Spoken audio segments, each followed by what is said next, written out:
Well, thank you so much for being here this morning. Good morning. I'm Hamid. I'm a proposal development specialist in the Office of Research Administration Services. And this morning we're pleased to welcome Del Mackey, the Technology Transfer and Industry Engagement Manager at the Arrowhead Center. So I met him in a New Mexico FAST conference in Albuquerque. And so one of the things we do, we try to find funding opportunities for our faculty.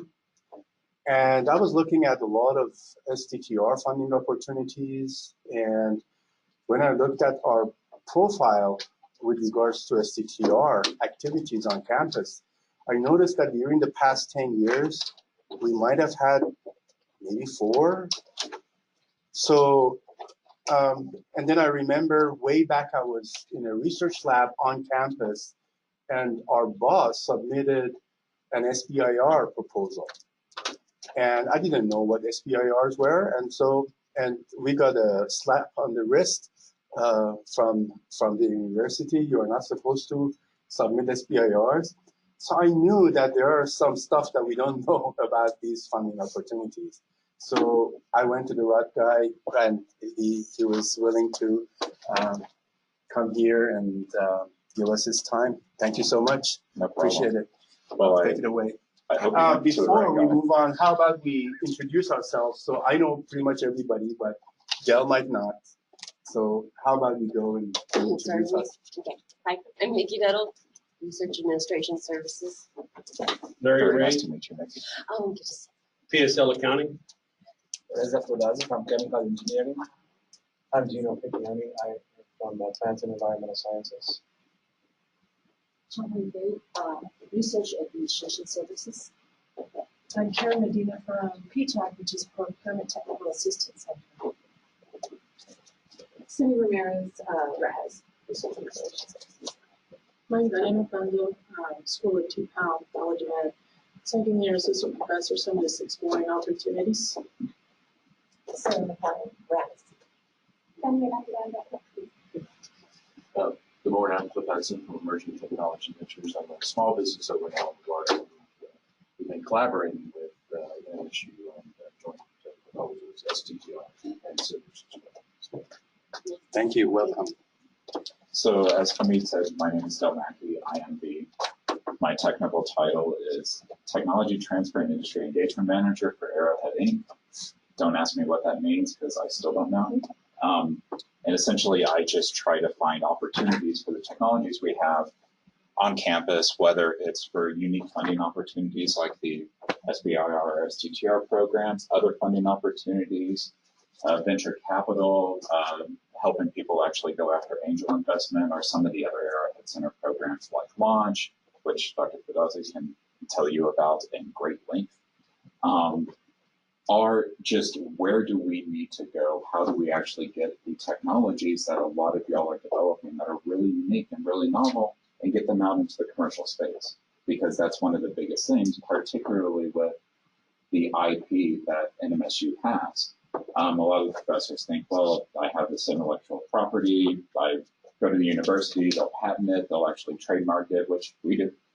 And you get 50% of any royalties that ever come from that. And they go, well, you know, that'll be something in the future. Well, it's whatever royalties we get. So if we actually go out there and we are able to actually commercialize a product with another partner, you'll get the royalties on that. But a lot of professors don't understand what the 50-50 split. 50% goes to the professors and 50% goes to the school system. Now, what we mean by that is out of that 50%, about a third goes to the VPR's office. About a third goes to the dean of your college, and about a third goes to your department. So it's continual funding mechanism so that you can continue to do research. You can actually get funding into your department, which departments generally like. I'm not sure about if that gets you tenure or not, but they like when you bring money in. That keeps you in everybody's good focus. So today I'm actually going to talk about what we do at NMFAST. So New Mexico FAST is one of the programs that is available through the Arrowhead Center. Who else is familiar with Arrowhead Center? A handful of people. So Arrowhead Center is the economic development and intellectual property arm for the university. We also do, we're also the entrepreneurship center. What that actually means, a lot of people have different ideas about. But we're located over off of Research Road. Genesis C, I think, is our building. Now I sound like an idiot because I don't even know where my office is. I just know how to get there. And we try to help develop new technologies. We take entrepreneurship. We lead a lot of different programs. One of the programs is the NMFAS program.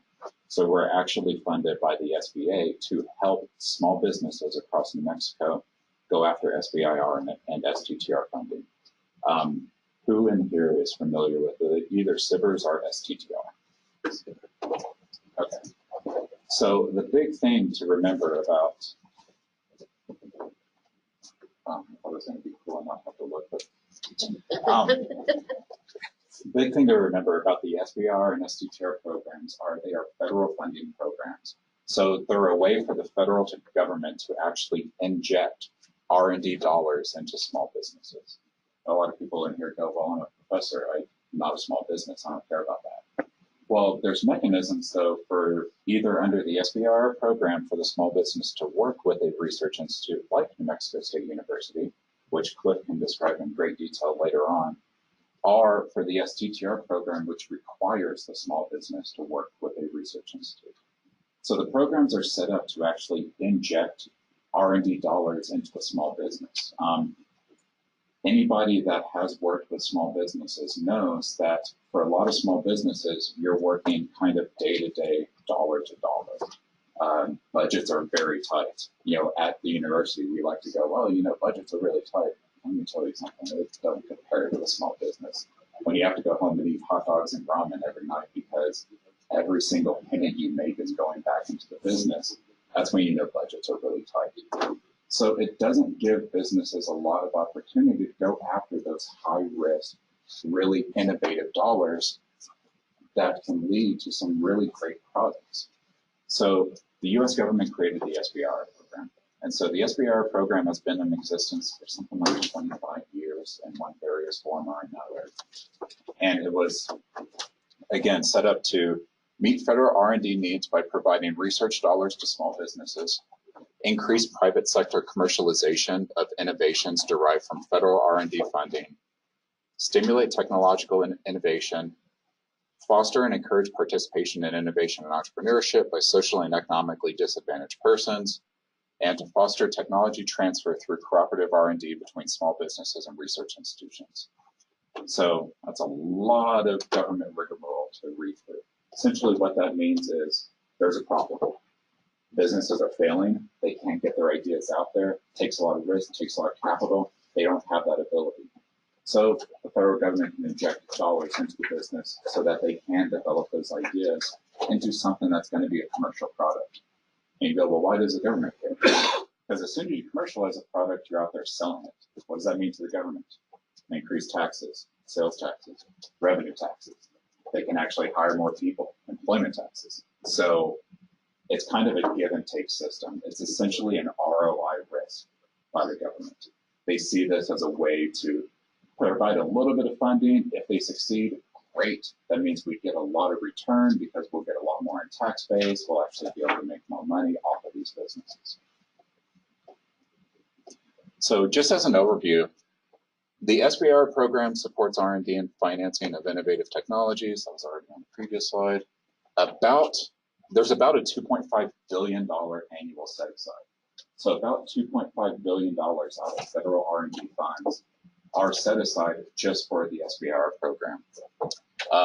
At the current rate, it's 3.2% of the extramural research budget. So in FY17, it's $2.5 billion for all agencies with a budget greater than $100 million. So there are 11 agencies. I hate saying that though because it's 12 departments. Department of Commerce splits it into for some reason that actually participate in the SBIR program. $100 million, when you look at it, isn't really that much, but it is because it's all the extramural. So people often ask, what's the difference between intramural and extramural? So intramural is when NSF gives money to their own researchers to develop something. They go, well, we need to see what's going on in research in geology. You know, professor of geology with an appointment at NSF, here's, you know, $3 million to go test why these rocks make a spark when you put them together, or whatever they're going to do. Extramural research is money that they're giving to other people.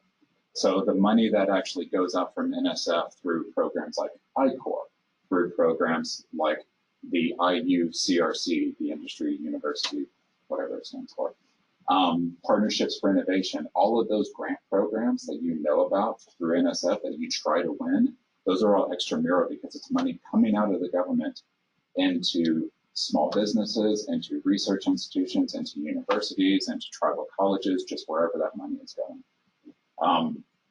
You're not going to have a quiz on that. Don't worry about memorizing that. That just provides some flavor text for why they continue with these programs. And to date, so there's been about 160,000 awards that have been granted. So over the 20 years or so, it's about 160,000 awards that went out to small businesses through this program to help them develop their ideas. Now, what that means, though, is it's not 160,000 businesses that have been supported, because businesses can win multiple Sivers. They can actually move through multiple phases. They can actually win SBIRs through multiple agencies. So out of the 160,000, I wouldn't even want to lie to y'all and try and come up with a number, because who knows, that data's out there, but I don't have the time to comb through 20 years of reports to find the data. There's a lot of different businesses that have been supported. So we talked a lot about SBIR. Y'all are here today to learn about STTR. So what's the difference?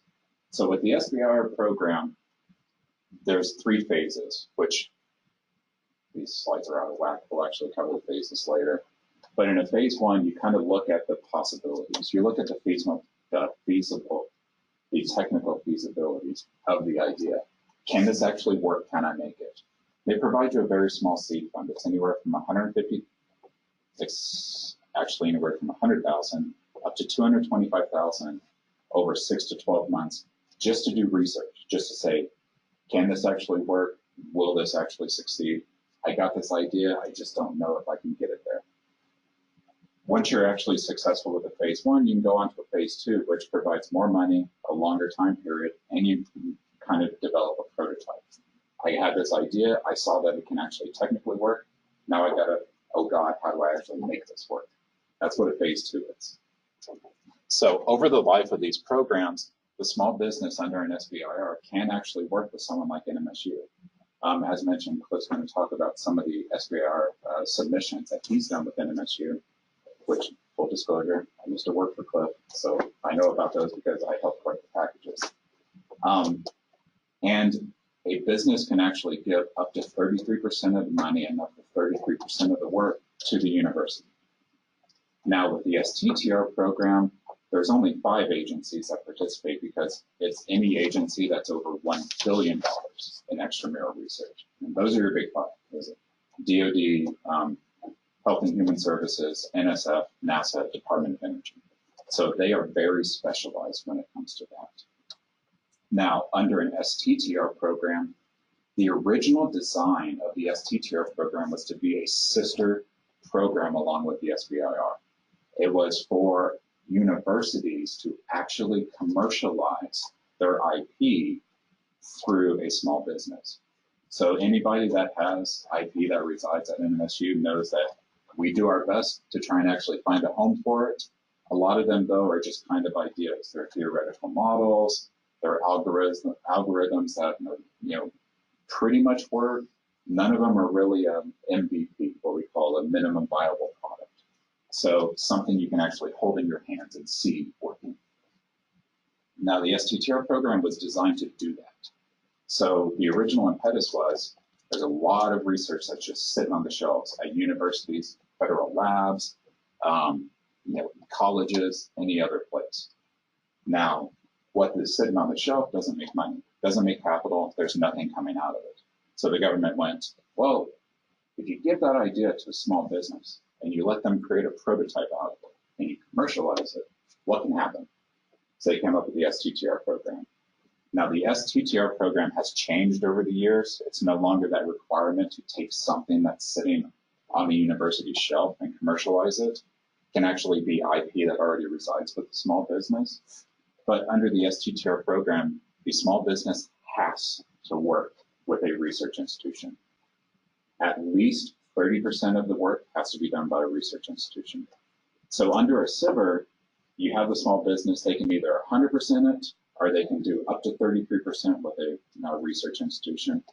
Under the STTR program, the small business has to do a minimum of 40%. The research institution has to do a minimum of 30%. Now, I'm no math whiz, but I know 40 plus 30 doesn't equal 100. So there's another 30% that can either go more towards the small business, more towards the research institution, to another business, to another research institution, wherever it needs to go to actually get that idea developed. And as you can see, because it is 0.45% of the extramural research budget for agencies with a budget greater than $1 million per year, and there's only 5 agencies, the funding is a little bit different. So last year, as you saw by the last slide, FY17, there was $2.9 billion that was actually set aside into the SBIR program. There's only $290 million that's set aside into the STTR program, but it's a lot harder to get the mechanisms down for the small business to work with the research institution. So the win rate is actually kind of similar, even though it's smaller level of funding because there's less submissions. It can be overwhelming for a small business to actually work with a research institution. I have a great story about that later, that one of our other presenters, guests, would have been able to talk about if he would have been able to make it today. So differences between the SBIR and STTR programs, again, partnering requirements. The SBIR program permits partnering, so that small business can work with a research institution. The STTR demands it. It is mandated that they have to work with a research institution. So people keep wondering, why do I keep saying research institution? Because that is the technical term, research institution. Again, it can be a university, it can be a federal lab, it can be, whatever type of college, as long as they are getting funded to do research and development, they are technically considered a research institution. As you'll see later in the presentation though, why I keep conflating the two, like 87% of the STTR awards, when they work with a research institution, it's a university. So let's just go ahead and call it universities from now on. Know that I mean research institution. The principal investigator for an SBIR, the primary employment at greater than 50% must be with the small business. So when a small business comes to NSF and says, here's this idea, I want a Sivir for it, here's my PI, that PI has to be majority employed by the small business. Not at the time of award though. So when you actually, well, technically as soon as they get an award, but not at the time of submission. So when it's submitted, the PI doesn't have to be working for the small business. But as soon as NSF or whoever says, okay, well, here's $150,000, do your best over the next 6 months, that PI has to be primarily employed by the university. Under an STTR though, 4 out of the 5 departments, the PI can actually be a research faculty member at a research institution. So on every department except NSF, one of you, a faculty member, can actually be the PI for that program and for that project. And as long as you're at least majority employed by the research institution, which I hope you are if you're working for NMSU. I don't know if any of y'all are part-time or not, or even how that works. But you can actually be the PI. Well, people go, well, what does that actually matter? Well, because a lot of the federal departments, even though this is a program to help small businesses grow, they're still kind of sticklers about, well, does this person have a doctorate? They got a doctorate, they probably don't have a small business. That's an entirely different commitment. So it can help increase the odds of winning a proposal because it looks a lot better if you have a university faculty member as the PI. So again, work requirements, the small business may outsource up to 33% under a phase 1 and up to 50% under phase 2. Under an STTR, there is that requirement, at least 30% of the work, up to 60% when you add them together.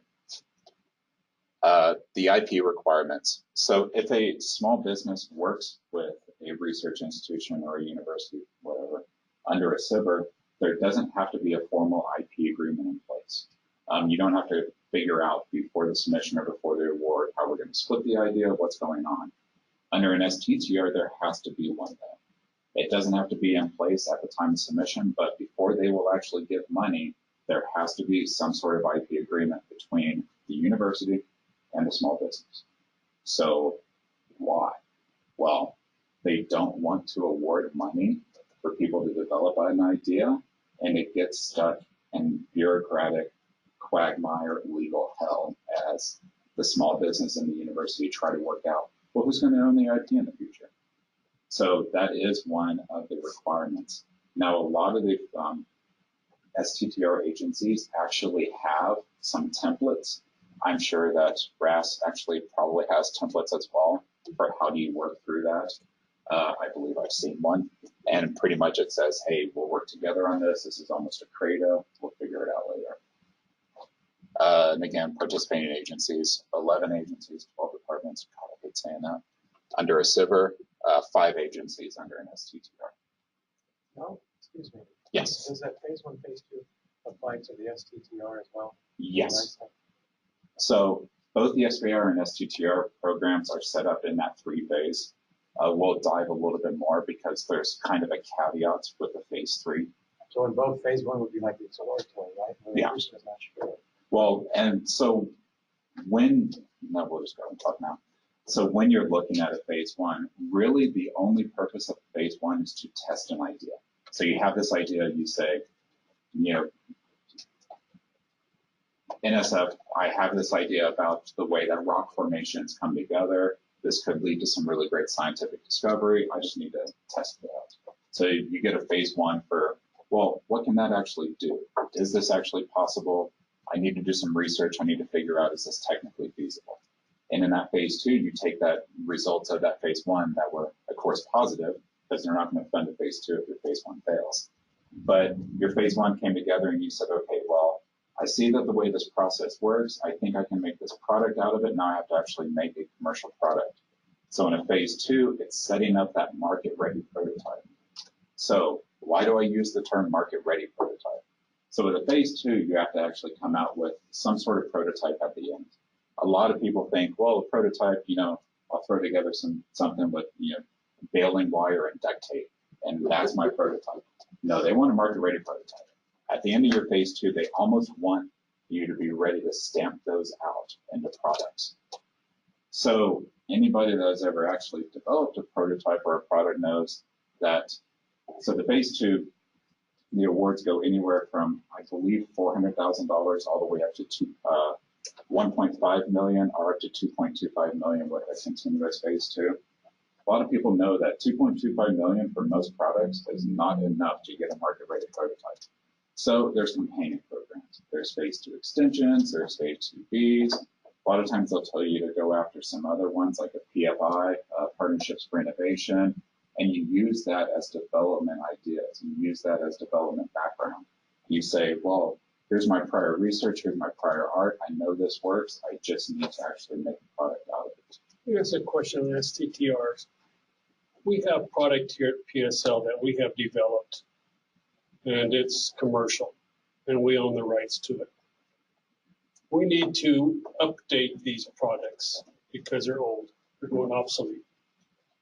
Could we get an STTR to help us redevelop our own product? Possibly. We'll cover that when we talk about the 3 phases. So here's the participating agencies. Again, Department of Commerce throws it off because it's under NIST and NOAA. Because they have different research focuses, different research ideas. Of course, NIST is all about instrumentation and standards for technology. NOAA is about atmosphere. You can't have proposal packages that look similar for those because vastly different ideas. But all of these agencies kind of fund along their research goals. So with EPA is the Environmental Protection Agency. If you go to EPA and say, I have this new way for us to actually plant legumes where we can increase crop yields, EPA is going to go, that's great. What does it do for the environment? And you go, well, nothing. They're going to go, I'm not going to fund that. However, USDA is all about increasing crop yields for crops.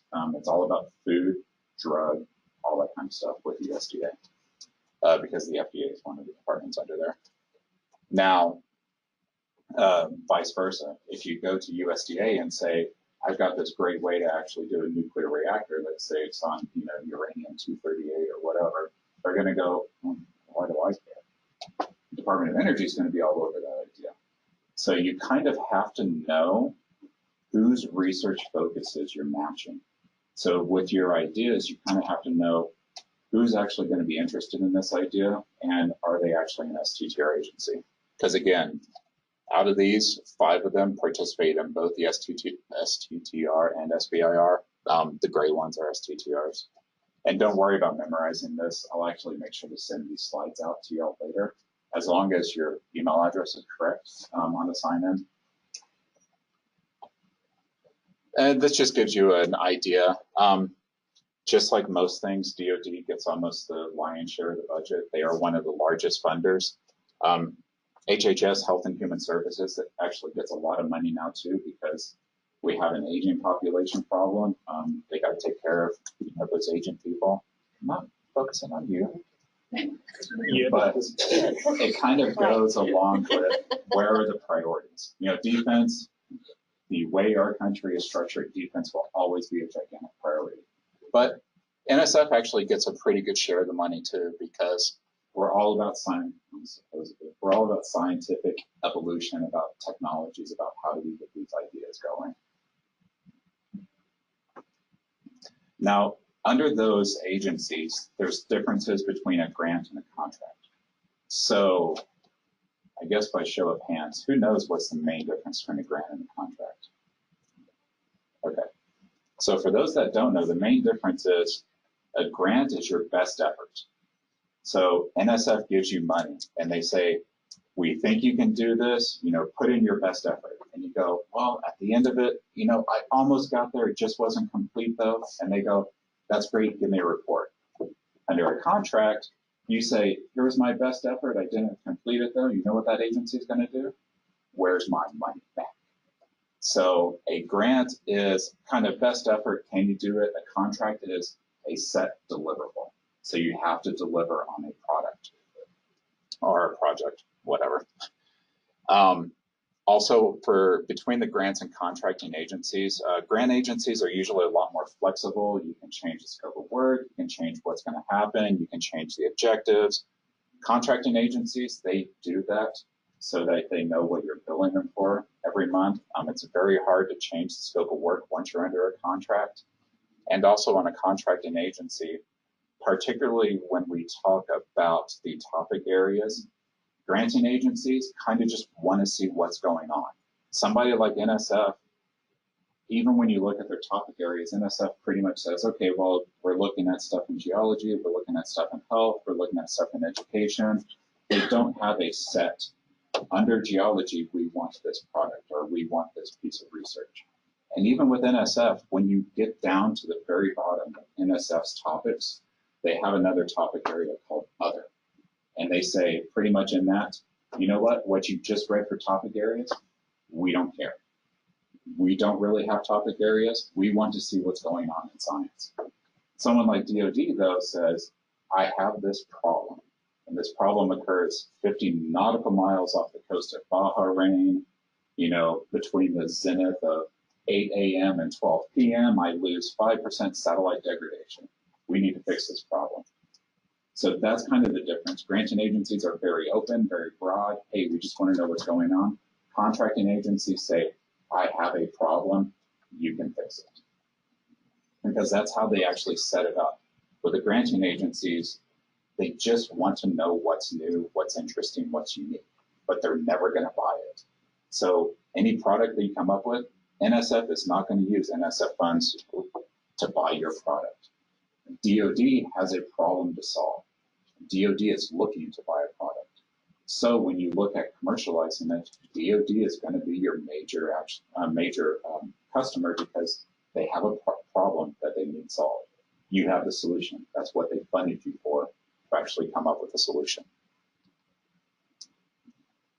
So under contracts, DoD and NASA are the two big. Some of the Department of Commerce, and this changes because even though some of these, like DOT, still is technically a contract, they've actually opened up their topic areas to where they look at everything. But the big ones that are going to matter to y'all for STTRs is DoD, NASA, and, well, there's a secondary. Health and Human Services has both contracts and grants. You just have to be aware of which one it is. If you look at their topic areas, they have this omnibus that covers pretty much anything health related. That'll actually be a grant. Then they have very specific contract areas that speak towards like outbreaks, epidemics. Because we're in the lovely state of New Mexico, a few years ago, they actually had an epidemic on substance abuse with people that get hooked on stuff like meth. And they wanted to solve that issue. That would actually be more towards a contract because they have this crystallizing problem that is becoming this huge issue. And under the grants, you have NSF and Department of Energy. So back to the point. Both the SBIR and STTR programs are gated programs. But what does that mean? That means typically you start with a phase one, which is that idea. I have this idea. I want to see if it works. I want to see if the research can actually be pulled together that I might be able to make a product out of this. So your phase one is all about concept development. It's 100,000 to 225,000 over a 6-month, 12-month period just to test the feasibility. So just to do research, just to see if the idea will actually work. And there's about a 15% success rate of submission. Now, when I give this presentation to businesses, I have a lot of people in the room that go, well, 15% doesn't sound like much. Man, 15% is astronomical when you look at some of the granting opportunities. I used to work for a university out in San Diego, and some of the grant packages that we put together had about a 1% win rate, and that was on a good day. So 15% is actually really good. Now, if you're successful for your phase one, you see that the concept can actually be pulled together, then you go after a phase two. So phase two is anywhere from, it's actually 400,000, all the way up to 1.5 million over 24 months to develop that market-ready prototype. Now, if you'll notice, the win rate actually jumps up. You have about a 45% success rate of submissions. Anybody want to hazard a guess as to why? Because you have to have had a successful phase one before you can actually go after a phase two. It really reduces the pool, and they already believe in your idea because you've shown that it actually works. So again, this is just kind of risk mitigation.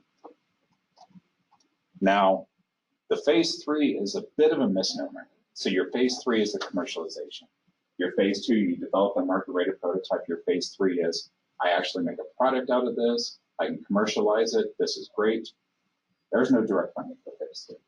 It's all about you going out there and finding, working with a partner, working with another business, finding venture capital, spinning out a business, whatever you need to do. Now, the reason I say direct funding is there's always indirect funding. So there's continuing funding mechanisms, again, like, PFI, IUCRC. I apologize if those are the two ones I keep throwing out as examples because off the top of my head, there's two I remember from NSF. But there's other granting programs that you can use to continue development, to continue pushing that idea forward. And it's also a bit of a misnomer because there are very limited phase threes nowadays. GSA does a little bit of phase three funding. And that's why one of the things that you'll notice a lot of times, even when looking at SBIR and STTR information, or when I'm up here looking like an idiot giving you a presentation, I'll kind of have to constantly go back and say, well, generally, well, most of the time. And that's because the program, they call it one program. You can think of it as 12 different programs because each agency has its own level of funding. They have their own priorities. They have their own proposal package requirements. They have their own period of performance. It's a kind of convoluted thing to think through, but we can help. NMFAST actually helps y'all move through these mechanisms and figure it out. We'll get into a bit later about what NMFAST does. So there's a couple of myths. Most of these actually don't apply to y'all. They're more for the business crowd, but The biggest miss I always hear is one, the program will get me to market quickly. Time out. Government moves at a glacial pace. As anyone saw, you have like a 6 to 12 month period of performance on a phase 1. You have up to 24 months on a phase 2, but you win a phase 1 based off of a submission. So usually that's 6 months after a submission. Before you start a phase 1 work, typically with these programs, from I submit a proposal package to, holy crap, I got a product, I need to sell it now, is about a 3-year process. So professors usually don't, oh, thank you, I really need this.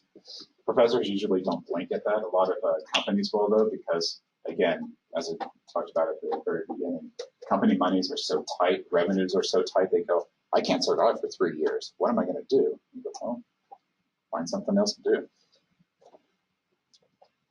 I just covered this one. The program is the same across the board.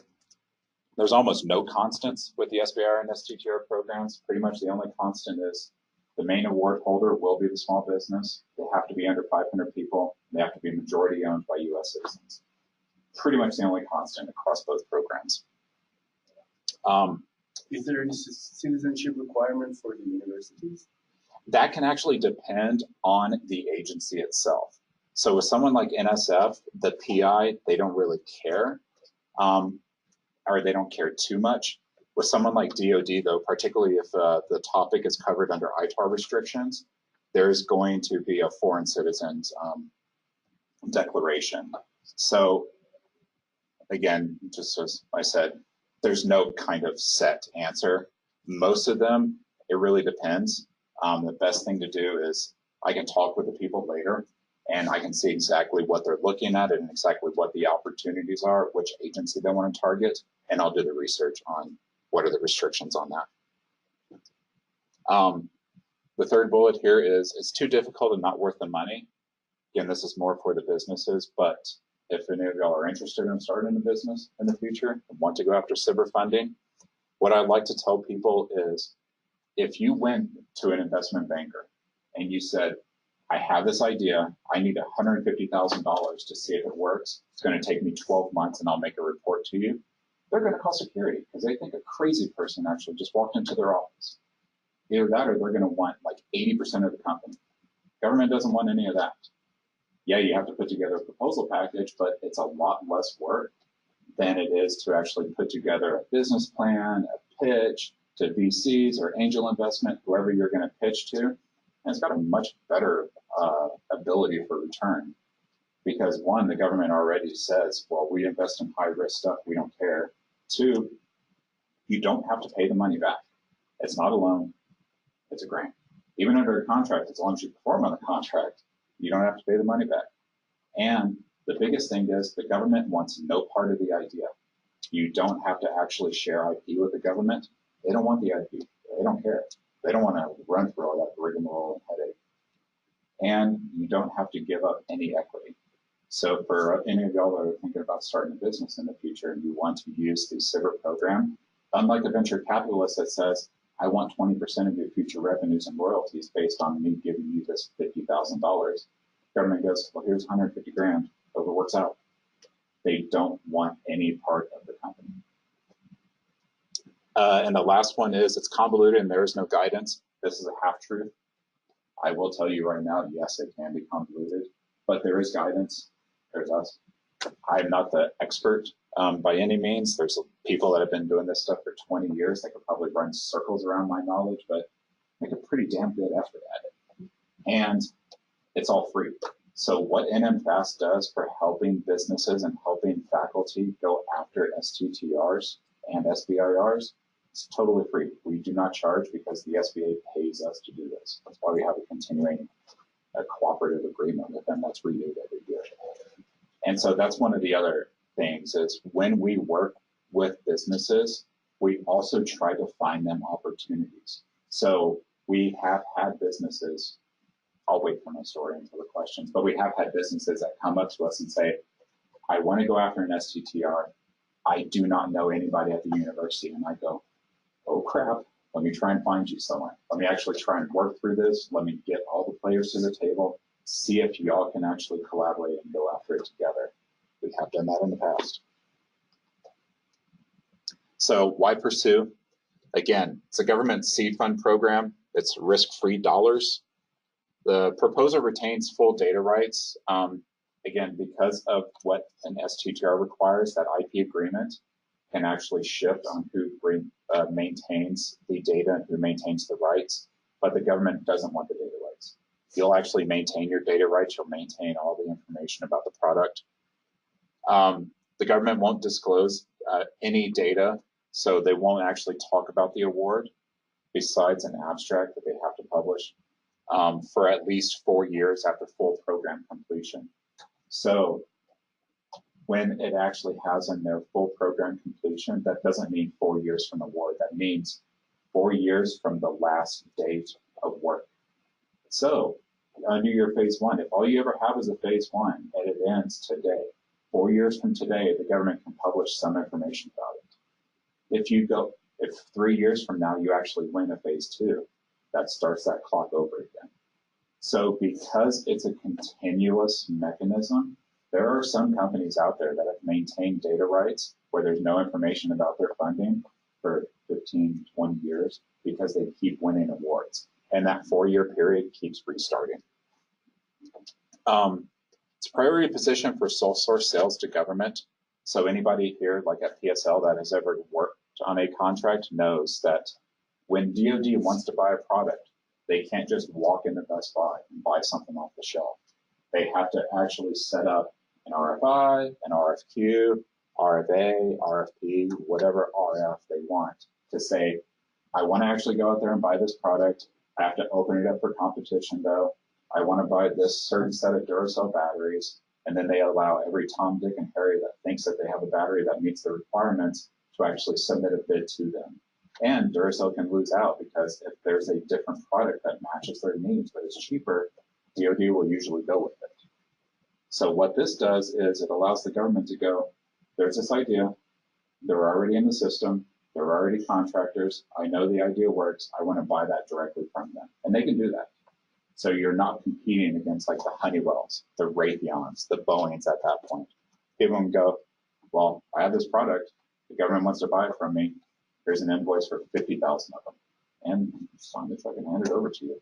Now you get to deliver 50,000 of them, but they can buy directly from a vendor using this. And it can be a great mechanism for continued funding for research. So that question earlier, you have an idea that's sitting on the shelf and it was a good product, but it needs to be revamped. It needs to actually be innovated upon. As long as there is a massive change to it for some reason, as long as you're pushing forward innovation, like you have your scope of work or you have your kind of scope of capability on that product and you go, well, this was great, but I need to actually change this. The package needs to be completely different. I need to go after this different market segment. I need to do whatever I need to do to change that. It can actually be funded under some of these programs, depending on who the actual agency is. A lot of times that works out great for contracting agencies. For granting agencies, not so much. It has to be radically different for them. But even some of them, as long as you're looking at a new market, like with USDA, you can take commercial off-the-shelf products, and if you're selling it in a new way to rural communities to help rural development, you can actually get funded under that. So again, there's no yes 100% answer. It depends, but talk to me. So this is just a kind of overview of who are some of the Sivir funded companies. You'll see some up there that you know really well, like 23andMe, those people with those god-awful commercials about find out your history. They got started under Sivir funding. It was an HHS grant to actually look at DNA profiles. Now they're a whatever, probably billion at this point, international company. Symantec, those people with those annoying antivirus messages that pop up on your computer every single day, they got funded, or they got started under the Sivir program. And now they employ, on a global scale, like 150,000 people. They started off as like a 5-person shop under Sivir. Qualcomm, and I don't know, no. So one of the ones that I usually give in here is iRobot, which is, you know, the Roomba, that little thing that's annoying and it runs out of batteries in the middle of its cycle, so you have to go pick it up and put it back on the charger. That got started under the Sivir program. And you go, well, who was interested in that? Nobody wants a remote vacuum. Well, that wasn't the product that got them started. They started making IED disposal robots for the DoD. And they took that base technology and they made that stupid little remote vacuum that actually got them billions of dollars. So it's a really great way, again, to find money to get that idea out there, to change that product, to look at innovation in a new light. So now we're going to get into the whole STTR. So one of the important facets of both the SBIR and STTR programs, in the SBIR, it's actually in the acronym. I stands for innovation. In the STTR, as you can see, there is no I, but it's still very heavily relied upon with innovation. It has to be innovation. It has to be innovative. It has to be unique. Now, a lot of people will go, well, I'm not making the next, DeLorean to get it up to 88 miles an hour and meet the gigawatt converter. That entire concept just went out of my head. So that's called in the movie.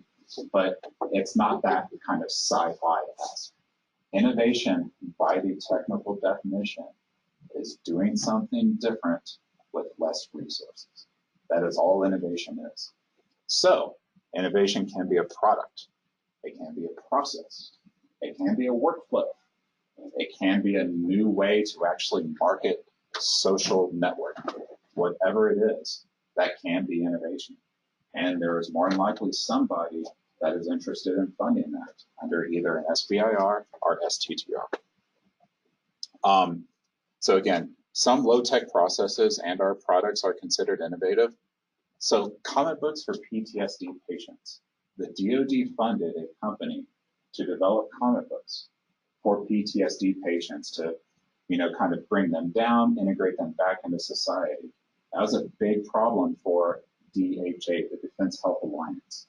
They had so many returning soldiers that could not deal with day-to-day normalcy anymore. So they funded someone to make comic books for them, motion comics. That shows you kind of what the gamut is. So yes, the Sivir program brought us new technologies for scouring the cosmos and, rocket technologies that are going to take us to Mars and beyond. But also made comic books. So never think that I'm working on something, but it's not the most cutting edge. It's not innovative. Anything's innovative. It's how you spin it. Again, innovation comes in all shapes and forms. It can be a product, service, process, or workflow. So one of the things I always like to highlight is innovation can start anywhere in the product or idea chain. And I've had this happen so often. As an aside, NMFast has about 135 clients, and I've spoken with the kind of majority of them at this point over my 2 years with the program. Had a huge uptick like 2 years ago, and now it's like, oh God, how do I handle these people? But during our intake interviews, we talk to people about what's their idea. So what are you working on? What's your innovation? And a lot of people go, well, I have this thing, I have this, idea for this product. I'm going to sell it to these 5 people, and they're, probably going to pay me, $5 a piece. I think that this will work. And then you start talking to them about their innovation. You go, well, okay, I see how you got to your product, or I see what your product is, but how did you get there? What kind of research went into that? What are your workflows? And they'll go, oh, well, I have this thing, and I got there by I had to write this really cool algorithm. You go, well, tell me about that algorithm. Because people just go all the way down the product chain and they go, well, that's my innovation. And you go, no, the way you got there is innovation as well. So that's one of the things is when you're looking at like the research you're doing, don't miss the forest for the trees. So if you had to write a novel machine learning algorithm to look through 300,000 data sets of, corn crop images to actually look at a very particular strain of blight. Well, that machine learning algorithm is probably innovation in and of itself. There's always unique opportunities when you think about stuff differently. Just like they say, think outside the box. And not just because you're going to go get some tacos from Jack in the Box. Just always think about stuff from every single point you can.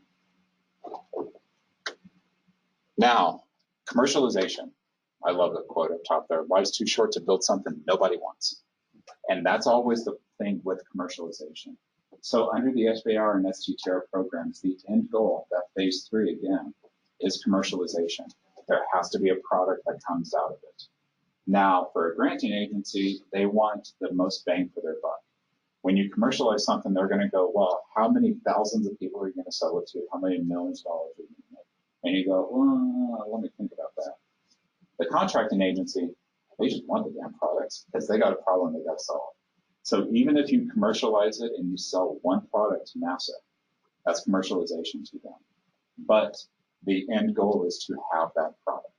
So at the end of that phase 3, which is you're selling it, whether it's to, oh God, a DoD customer, NASA, another federal agency, or you're selling it on the shelves at Walmart, at least you're selling it. So one of the kind of guiding focuses for both the SBIR and STTR programs is commercial merit. Again, they don't define how it needs to be commercialized, but it needs to have the potential to be commercializable. Now, commercializable isn't a real word. Don't try and look it up because I had to make it up. But it just means that there's some potential to create a product out of it at the very end there. Now, with some of the agencies like NSF, everybody knows what NSF's kind of review criteria are when you do a grant. Impact, Broader impact. and technical merit. Now, there's a third one that's equally as weighted with NSF. It's commercial merit. Can this actually be a product? Who's it going to be sold to? What's the market data? Increasingly, more of the agencies are worried about the commercial potentials of the product. Last year, USDA radically changed their entire proposal process to really highlight commercializing. You have to have an entire section now that you didn't have to have before, talking just about the market potential for that product. So they want there to be some product. Again, granting agencies, you got to find your potential customer. Contracting agencies, 99% of the time, your end user will be the government. Now, when you look at an opportunity like under DoD, where Navy says, I have this problem I need to solve, and you win a Sivir or an STTR with them, you're not always going to sell to the Navy. You are going to sell to someone in the DoD, but it may actually come out at the end and the Navy goes, well, this is way more under Air Force. Or I'm just the contracting agent, Army actually has this problem. So you're going to sell to DoD, but you may not sell to that exact specific contracting officer that actually worked with you. And again, increasingly more agencies are focusing on commercial potential. So there's a lot of data that has to go into that about what is the market. There's programs that can help y'all with that. Like Arrowhead Center has a number of programs. I know PTAC does a little bit of that. Other organizations like West actually will do a lot of that. If you want to know more about it, there's going to be a link in the follow-up email I send to our YouTube channel. We have a lot of videos. God, I think last count was 150 something videos just about SBIR opportunities, STTR opportunities. How do you go through these? How do you actually find your agency? We interview other organizations like PTAC, some business winners of SBIR and STTR proposals. I will tell you up front, being completely candid, if you already hate the sound of my voice, man, you're going to hate those videos because that's me. So STTR requirements. We kind of went through this over a high level, but again, for an STTR, it has to involve a research institution. So a research institution is an organization owned and operated exclusively for scientific or educational purposes, nonprofit, and located in the U.S. This includes nonprofit colleges or universities, domestic nonprofit scientific research organizations, or federally funded R&D centers. Again, research institution just means they're getting money by somebody to do scientific research. Almost always that's the government. Almost always, though, when you talk research institution, it's going to be a university. It's just so easy for people to actually walk into a university and say, hey, can I talk to someone in this department? If you try to do that at Sandia, you're going to have a bad time because if you try to break into Sandia, big issues. And it can be a great mechanism for continued development of an idea. The reason I say that is, so NIH, I actually need to change that. It was the National Academy of Sciences, I came to find out, just NIH published it, did a 2015 study and found that of STTR recipients, 77% had a PI that was a faculty member. So the PI for that project was a faculty member. 26% used a technology licensed from the research institution. So if there's an idea and there's licensable technology that's just sitting on NMSU's shelf and we want to get rid of it, because man, we got to push those out there. Believe me, that's part of my job. STTR is a great opportunity to actually continue development, to get that into somebody's hands, to get a product out of it, and to start making money for yourself and the school and your department and your dean, if you care about that. And then 36% had the research institution original inventor involved in the project. So 36% of those awards, while they may not have been the PI, they actually had that researcher as a member of that team furthering their idea. So for the licensing in the research institution, the cost of that can be part of the SPR, or I'm sorry, I didn't catch that. the agreement for the licensing of the product from the research institution. Can that be part of the budget, or that has to be an agreement for money from outside? Actually, that doesn't matter. Just, that's something that you can turn in the agreement itself. There are some basic mechanisms that, like for Arrowhead Center, because we handle all of the licensing agreements that we have to actually set in place, and for whatever the act is, the Boils Dole Act, I think, whatever that act is, we have to charge a minimum. However, at Arrowhead Center, we can actually offset that. So we can put that as a cost later, or it can be actually written into the proposal under the, there's a section for a business to capture fee or profit. So with the budget for a proposal, there are certain allowables and certain unallowables. Paying somebody for the license is actually an unallowable cost, so you can't have it as a line item. But the fee or profit, they don't care what that money is used for. So you can use that fee or profit to actually pay for a license. Or you can use that fee or profit to pay for IP board to actually work through the process of commercializing it or getting the intellectual property protections. But that's something y'all don't have to worry about because NMSU does that. Probably sometimes when we shouldn't, but we do that. So what are the benefits? Well, the STTR program allows for transition of research to an outside party and continued funding and support. So again, that kind of invention that's just sitting there on the shelf and you go, man, I wish I could do something about that. Come talk to me. I can find you an STTR opportunity, because there's a great way that you can actually put this in the business's hands and get a product that doesn't cause you to actually quit your day job or figure out how to solder something together, which, man, soldering sucks. This is an aside. So the way that works is the IP comes from the research institution that has good commercial prospects. The small business will apply for an award and they set an agreement with the research institution. Again, that IP agreement, the government doesn't dictate what that IP agreement looks like. There just has to be one in place at the time of award. Funding through phase 1 and phase 2 to create a prototype. The small business sells the product commercially. And then here's the big portion of it. The licensing agreement covers product royalties and provides funding to the professor and the school. So it gives you funding to continue developing new ideas. It gives you funding, or it gives the school funding to continue to have them want you around. You continue to get a paycheck, which I don't know about everybody else, but that's actually kind of important to me. I like getting paid. But it's just this great mechanism for, I have this idea, I think there can be a product, but I don't have the time, I don't have the load, I don't have the energy to go after making a product out of it. Give it to a business. They can actually be funded to make a product out of your idea, and you retain rights. You'll get royalties out of it. Which again goes back into y'all's pocketbooks, but also goes back into the school.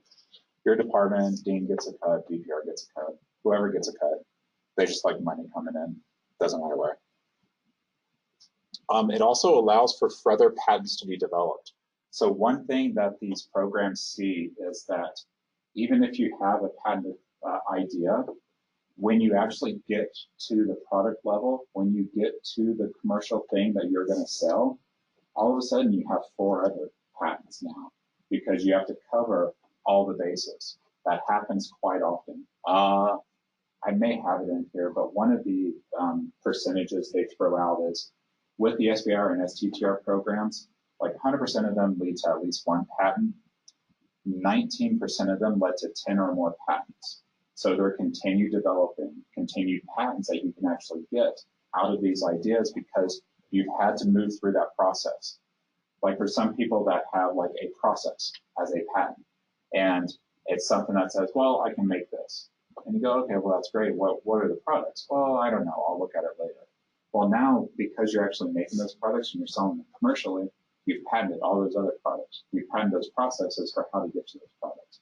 It's going to lead to kind of that cascading effect of, oh God, now I got to file for these other 15 patents, but it'll really good on your resume, right?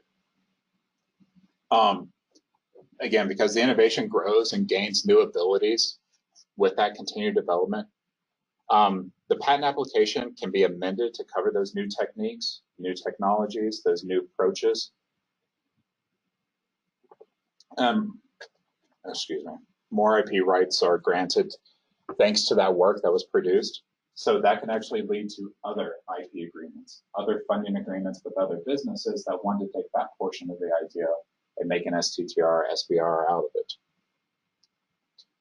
One of the big factors here is that the STTR topics tended to be more research-oriented and less focused on short-term commercialization.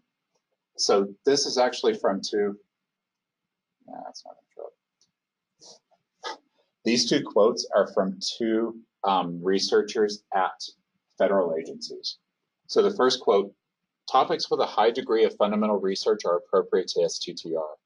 Topics with more focus on developing prototype hardware with nearer-term commercialization potential are better for SBIR due to the need for greater funding at the small business and export control issues at universities. So, when we talked earlier about you have to actually have a commercial product at the end, you still have to have one, but with the STTRs, there are a lot more of that research idea. So the SBIR program, one of the things that you will find a lot of people say is, this is not for continued research. This is not for continued development. This is not for you to kind of take that idea to the next step. STTR is a lot more research focused. Yes, you eventually have to get somewhere, but it can actually be for taking that next step. What is that next iteration I need to do? What is that next idea? And then the second quote, biggest difference lies in the topic definitions. The STTR projects tend to be much more academic and harder to envision commercializing. So it's a lot harder with most of these that actually break out the topic areas between SBIR and STTR. With an SBIR, it's like, okay, I can solder this together in a garage over the weekend, or I need to figure out how to make 1,000 of these.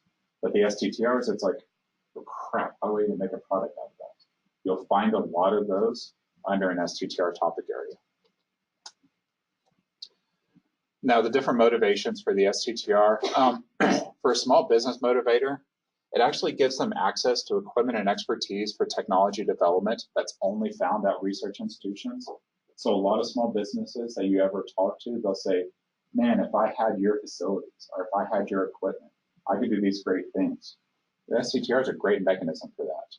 Because one of the things that I've seen a lot of times with businesses is when they include a research institution on the grant, part of that budget will pay for facility space, will pay for tools, will pay for equipment, will pay for materials that the business doesn't have $3 million to buy an electron microscope or whatever you got. It also helps commercialize technology developed at the research institution. So again, that kind of original impetus was, we got these ideas that are just sitting on the shelf collecting dust. We want to make products out of them, but we don't have the business acumen to do that. Turn it over to a business. They love that stuff because now they don't have to think about the idea. They just have to think about how to make a product now.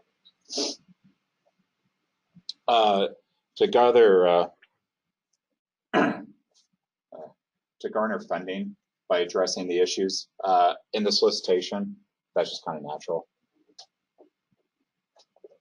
And then it's that indirect benefits from the program because it strengthens the relationship with the institutions. That allows them to actually look at, you have a graduate student that worked on the program and that worked with a small business.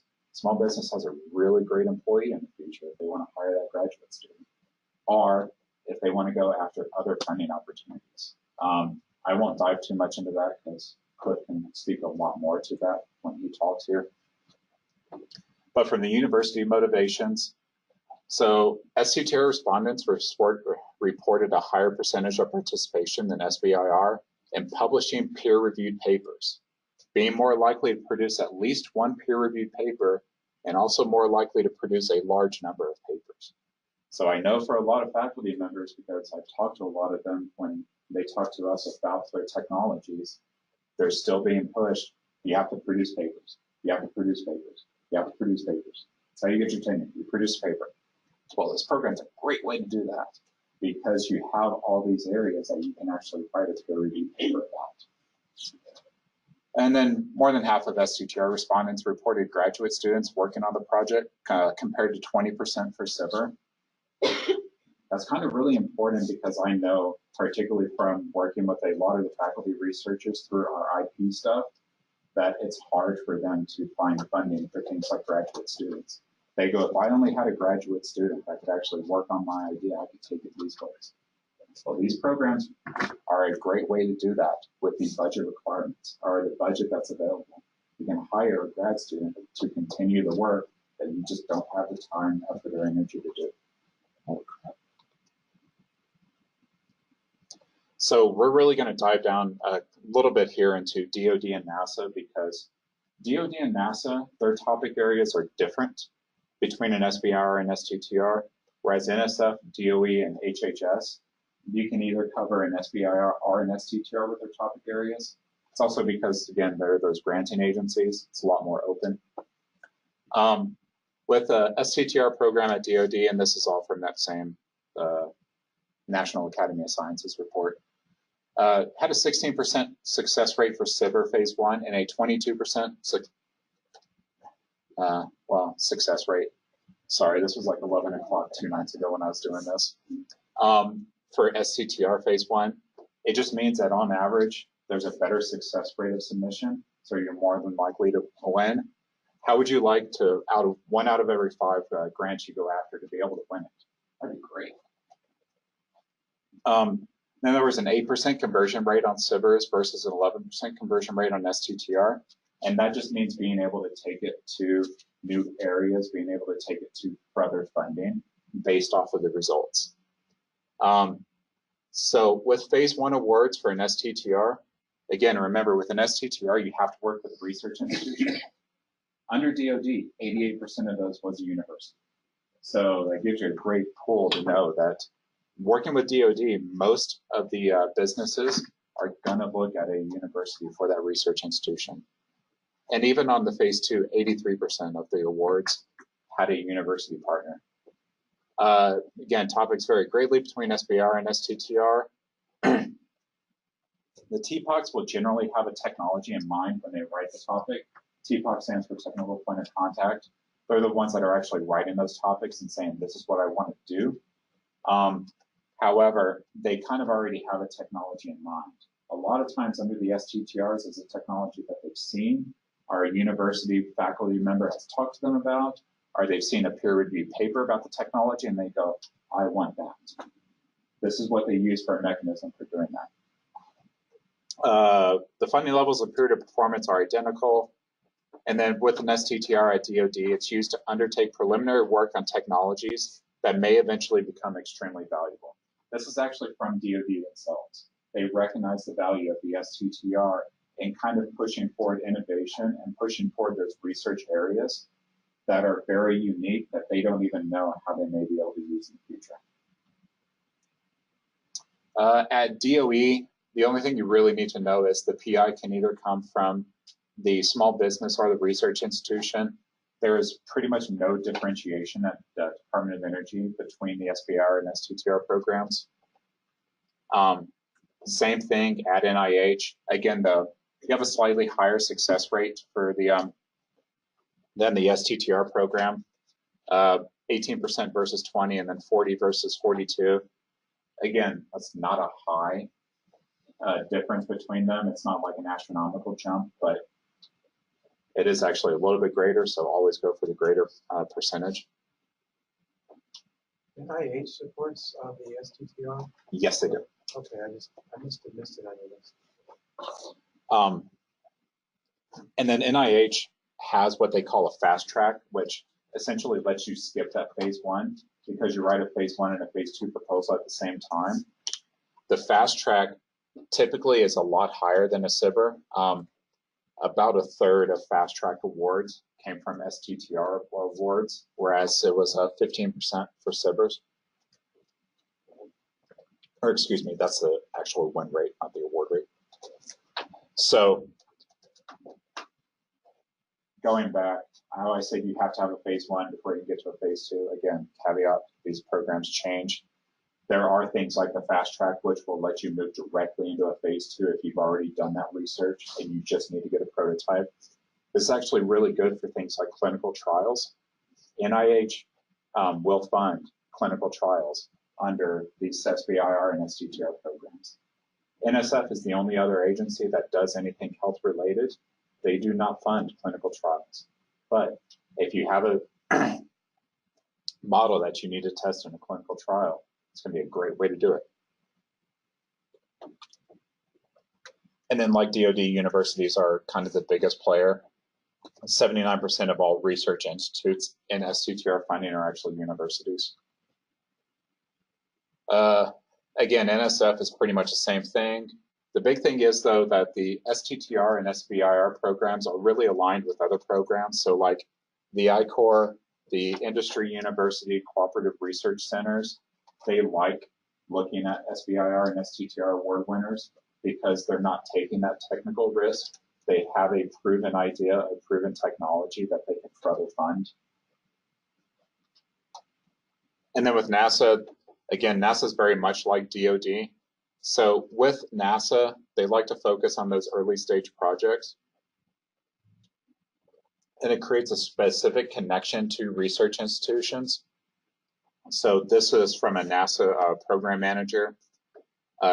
Each of the STTR topics and subtopics are mapped to the space technology roadmaps defined in technology areas. So they specifically map their future goals and where they want to move as a organization or an agency, I guess would be the correct word there, to what they know is technologies that are coming out or technologies they need to win from universities. And so this is just a quick topic examples. This was in the previous DoD, and it just shows you what the information is. This doesn't include the entire description because otherwise it'd be about 40 slides because, man, those things are long. But it gives you kind of that idea. So there was an Air Force topic specifically under the STTR program for space-based computational imaging systems. They wanted to develop computational imaging systems with application to space missions. Now, the interesting thing about the DoD is, so when we talked about the phase 1 and phase 2, phase 1, you're just testing the idea, you're looking at the feasibility. Phase 2, you're making the prototype. No other agency kind of defines what they want you to do during those different phases. You have to figure that out yourself. DoD, though, gives you very specific guidance on what they would expect you to be able to do at the end of that phase 1 and at the end of that phase 2. So again, like a phase 1, you're looking at the concept. So the first bullet point there, report of measured estimated system performance limitations. So you generate a report. The second, baseline system design details, optics, algorithms, etc. They want you to provide a baseline design for a future system. And then 3, end-to-end single system ConOps recommendations. So you're just looking at what will this technology do? How will it fit into their envelope of performance? And you generate a report. That's all you do in a phase 1. Under this phase 2, you do a prototype, you test it, and you refine the system design. That's all they expect you to be able to do at the end of that phase 2. However, again, because DoD is weird, DoD has 11 service area components. So that covers Air Force, Army, Navy. I don't think Marine Corps is actually broken out. I think Marine Corps topics fall under Navy. SOCOM, DHA, DLA, MDA, these different areas all have different topic areas. And they can change. So with the Navy one, very similar. You develop a concept, you address the critical performance factors, and you demonstrate the feasibility. However, you'll notice that under DHA, which is the Health Alliance, they wanted to be able to do real-time blood coagulation diagnostics. The big thing here is, under this phase one, they want you to at least build a laboratory prototype. So you don't have to actually build a prototype that will work out in the field, but you have to at least build something in your lab that may work. So just kind of when you look at these opportunities, you have to be aware of what are the different requirements for what's going to be, or what are the different goals you need to set yourself to meet their requirements. So each one of these is its own goal, or there is a goal with so many things and so each one of these are their own topics, and so the main topic here will be the DHA 19A-001. So when you look at a solicitation, DoD funds 3 times a year, so they release 3 different solicitations. The big one happens at the very beginning of the year. It's usually due about February. And in there, there's about 600 different topics. Each service area will have their own topic. And within each of those topics, you'll get something very similar to this, but much longer, because it gives you like the references, it gives you other goals that you have to actually address. It really lays out your period of performance and your work objectives for that phase one work plan within those topic areas. Whereas other ones are really broad. They just say, hey, here's this piece of thing that, or here's this problem we need to solve. We don't care how it's solved, just solve it for us. And this one is from NASA. You'll see NASA is very similar. They're looking for those kind of new or novel technologies. The big thing about NASA is with all of their STTR topics, they'll actually give you different approaches they're looking for. So with DoD, as you saw, like the blood coagulation, they wanted a very specific way to do it. They wanted a very specific thing to address. So under NASA, they'll have their topic and they'll give the description, but then they'll have these actual bullet items. So when they're looking at things like spacecraft water sustainability through nanotechnology, they have 4 measure areas that they want to look at. One is water recovery from wastewater. One is stabilization of water and water recovery system hardware. One is enabling next generation water and monitoring systems.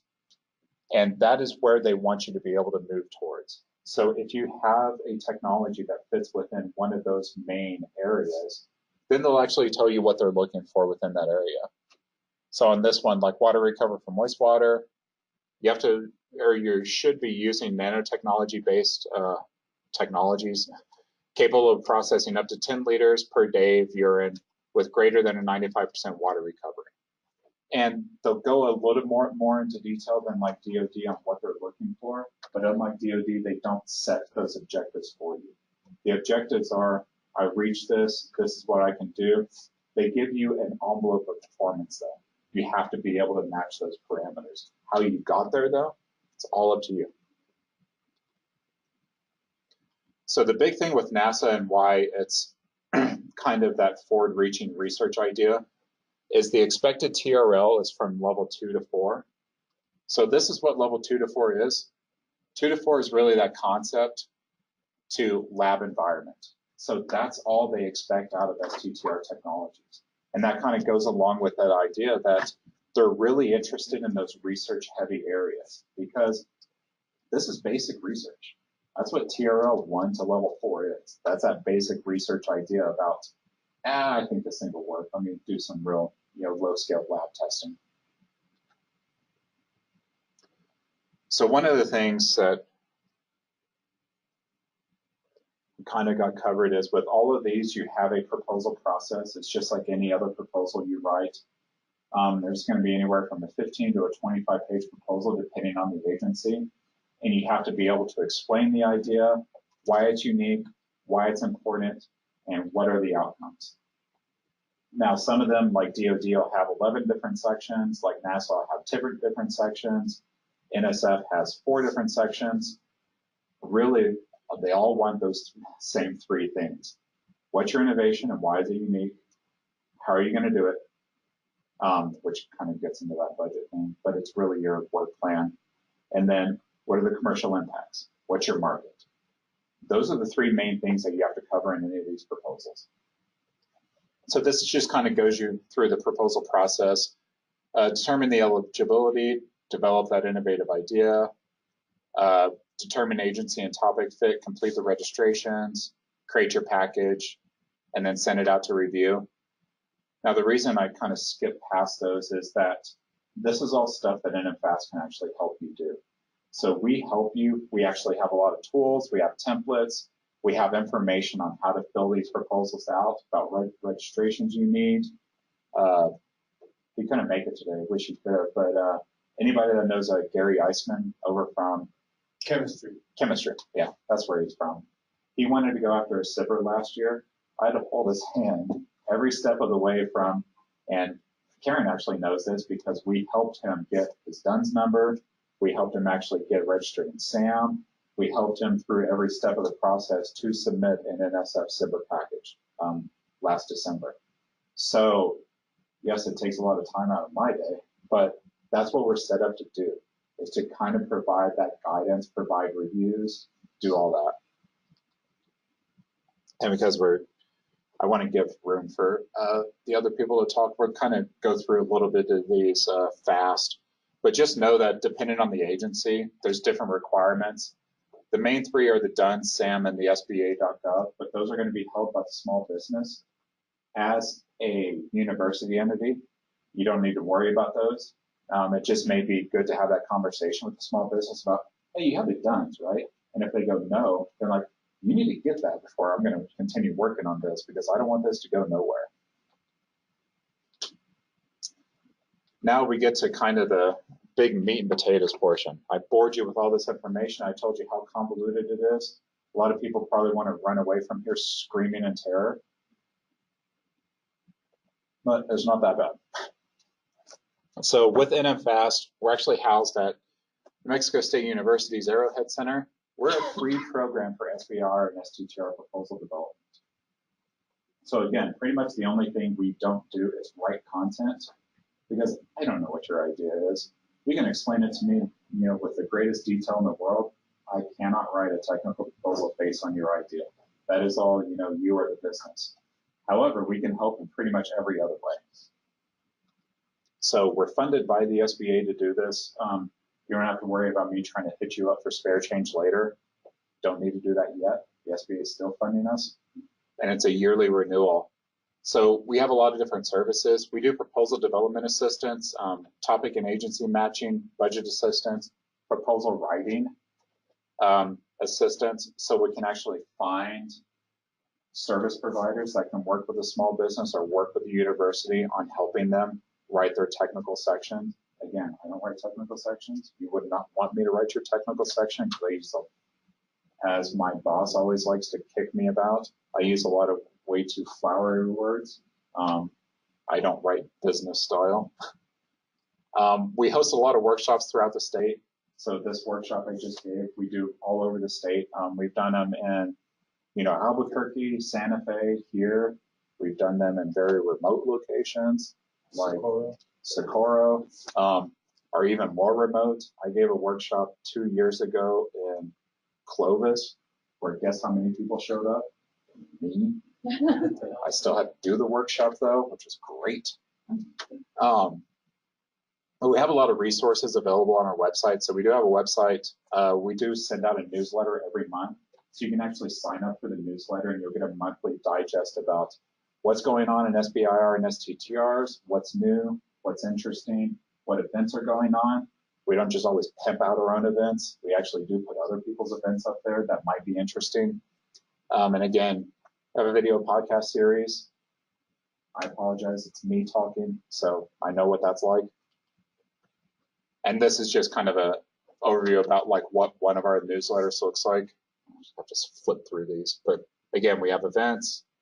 We talk about our monthly highlight, about what's going on, about other opportunities, and then we link to agency updates. So each time an agency has new information out or a new tool or a new resource, we let people know about it. So for a resource library, we have a lot of what we call quick start guides. They're pretty much a one-pager about how do you get started with that agency. What's the required registrations? What do you need to know? What can you start working on right now, even if the solicitation isn't open? Compliance matrices, checklists, our YouTube channel, and then again, templates. So we've actually gone through, we pretty much have them all done. When I say we on all these, like our resource library, I talking to Royal we, but me, I made most of them. So with like the templates, we actually have templates for proposals. And it covers the information that's necessary, and it covers the different sections, but then we'll have comments off to the side. If you use one of those, I highly recommend erasing the comments. The agency doesn't need to see our comments, but it'll give you the requirement in the agency's language. And then I go back and I say, what does that actually mean? Because agencies speak in a lot of legalese, it's that whole CYA policy. I actually break it down into human normalcy language. Hey, this is what they're looking for, just cover this. And solicitation guides. So we do have things like micro grants. That's not really applicable to y'all unless you want to start a business and go after a Sivir, which, hey, talk to me. I'll give you a hand with that. But for any of the small businesses that you work with that want to go after one of these and they go, I just can't, I don't know how to write technically, I can't pay for someone to come in and actually work with me on a budget, we can provide micro grants of up to $2,000 to actually help them work with a service provider. And it's not like we'll go pick somebody out of the yellow pages. All of our service providers have been vetted. We know them. We know the kind of work they can do, and they're used to working with businesses. So if you're just working with a business and they go, oh God, I just can't do this, I don't know how, have them talk to us. We can actually give them help. I'll walk them through those paces. I'll calm them down. I'll reassure them. Because our entire purpose is to demystify the process.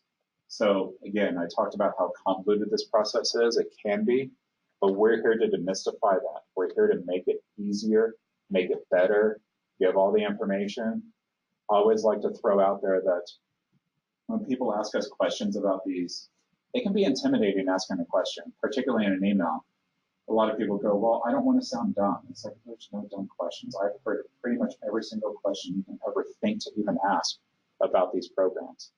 And because I know what it's like from that small business standpoint where the package is due at 6 a.m., it is 4:59, and we're working in the office, going through the package, actually making those last minute checks, I know what that can be like. So I've been at the bar at 9:30 answering emails on my cell phone because somebody called up or somebody sent an email and said, oh God, Dell, help me. I can't do this. I don't know what this means. It's like, calm down first, but hey, here's what this means. So this is just our process. I'm not going to bore you. And essentially it just means we'll help at any step of the way. So no matter how far along you are in that proposal process, come talk to me. We can insert ourselves wherever we need to. And we kind of help from that stem to stern. I like to always use the phrase from the cradle to the grave. A lot of people like that phrase. I think it's a great phrase, but that's where we help. Everywhere from the very beginning to even thinking about going from one of these to, hey, I won this award. I need you to find me somebody to help manage it. We can even do that. So in summary, fast, we assist on identifying appropriate agencies, do reviews, do matching, whatever it needs to be. So one of the things here we actually do, which, we'll skip that one. So one of the things we actually do is we can match companies with university faculty for partnerships and submissions. So if a company comes to us and they're working on Sivir or an STTR and they say, I need somebody from NMSU, can you help me? It used to be that we had to actually kind of just figure out who we knew. Now Hamid actually helps us with that process, but we can match them with one of y'all as long as your research areas align so that you can actually give them help, you can provide them information, and you can actually look at providing more information for your patent portfolio, expanding it.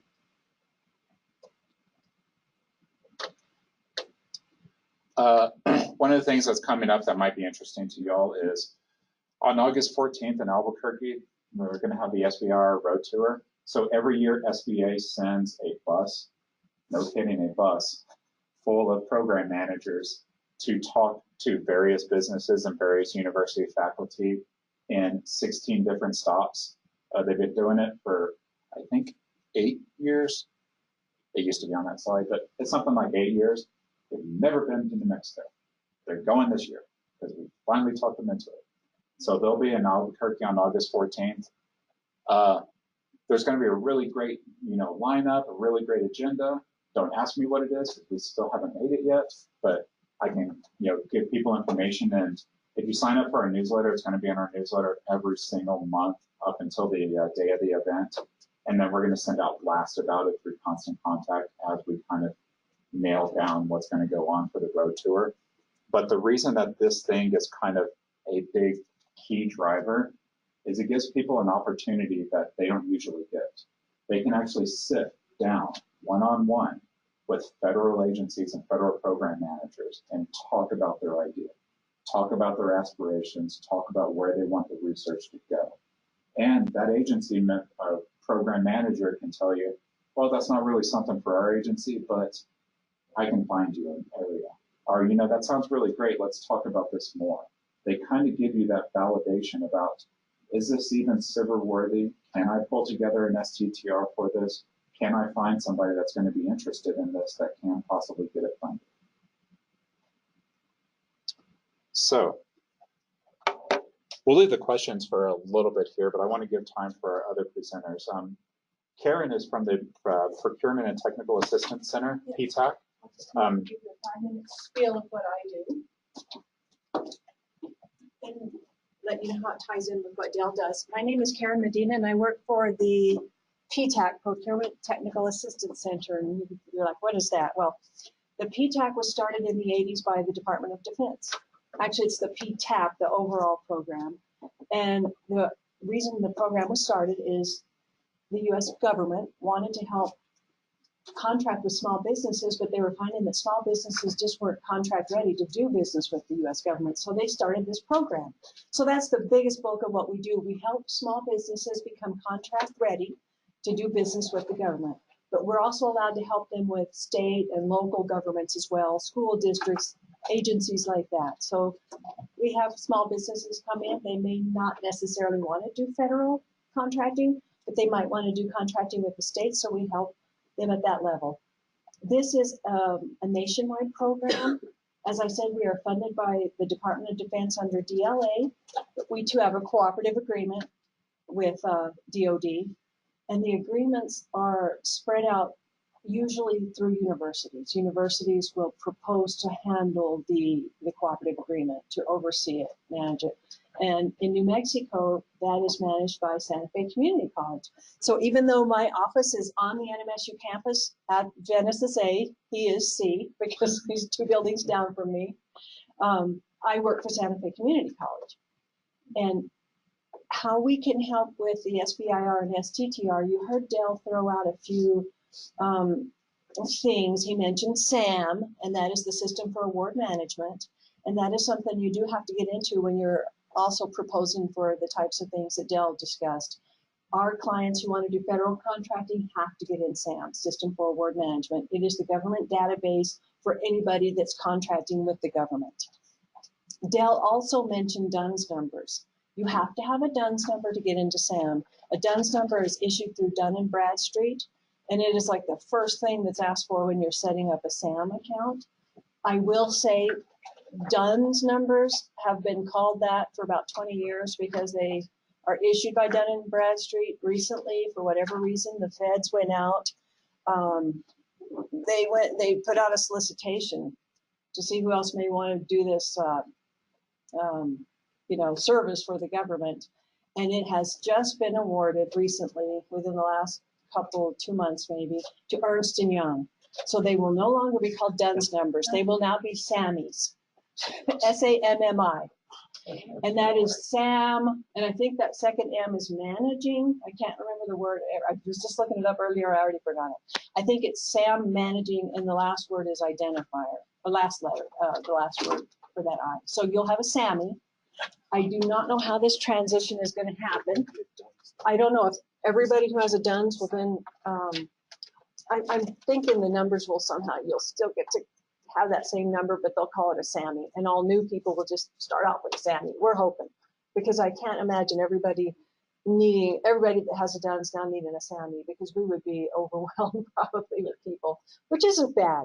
But so with your SBIRs or STTRs, if you find out you need a DUNS number, a SAMI, I'll start calling it soon when this happens. You can come to me about that. And also, if you need to get in the system for work management, that is something I helped Gary Eisman with, his DUNS and his SAM. We also help people look at solicitations. I will say most of what we're doing is helping people look at contracts the government's put out, any government agency. It can be any government agency for other things other than SBIRs and STTRs, but we can look at those too. I am no expert at it. I am sure I would be running to Dell and going, what the heck does this mean or that? If I'm looking at an RFP and trying to help somebody understand what they need to do to submit a proposal on that. But if you're ever going into business for yourself, maybe you do want to commercialize something and you start a small business, then you can come in and see us. And we do a lot of the same things Arrowhead does, as in workshops and all that type of thing. And also all of ours are free, our workshops, our services. I forgot to mention that since we are government funded, our services are free. And we are scattered around the state of New Mexico with offices. The bulk of our people are in Albuquerque, of course, go figure. But we do have somebody in Santa Fe. We had somebody housed in Alamogordo, but now we cover that from here, from Las Cruces. And we have somebody in Clovis. And you may notice that we have odd locations like Clovis and Alamo and stuff, but there are military bases there. So we know what we're doing. No, but that's what we mostly have to do, is work with the military. Or let's say the labs, Sandia and Lanel. So that's why we cover statewide, but we will help any small business with any type of government solicitation or need or whatever. And as Dell was saying, he's gone to weird places like Socorro and Clovis. Well, I've gone to Animas and Lordsburg, so you know. I got you there. Down there in Animas, where it's unusual. It's nice. It's nice though. Lordsburg is a little bit of a challenge, but I've actually been to a business expo in Lordsburg, and I've been to one in Deming too. So we cover the whole southern part, myself and my coworker here in Las Cruces.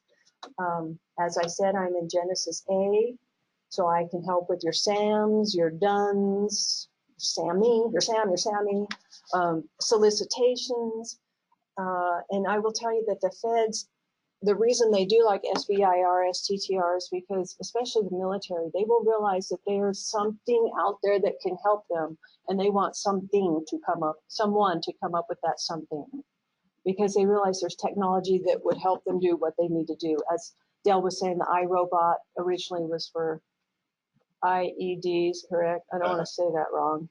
EOD, explosive ordnance disposal. Yes, whatever they're called. But the government does want you to invent things for them so that our military is stronger and whatnot. And the whole commercialization thing is what they want to, so then they can buy. Dell did mention the sole source thing. The government, as you all know, is very bureaucratic. And it can take them months, and that's on a good, I'm being positive, to try to buy something because of the whole solicitation process. It can take forever, and they're trying to move past some of that bureaucracy. There is now something that the Air Force is trying out, and the other agencies are hoping to go to it. Other DoD agencies first, I guess, and then trickle down. They're calling them OTAs, other transaction authorities, where they can contract with a company without going through the procurement hoops.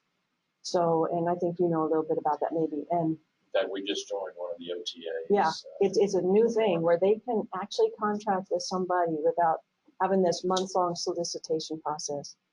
In March, I believe it was in March, like first week of March, in New York City, the Air Force hosted a pitch event or fest, or however it pitched something, fest, I'll just say.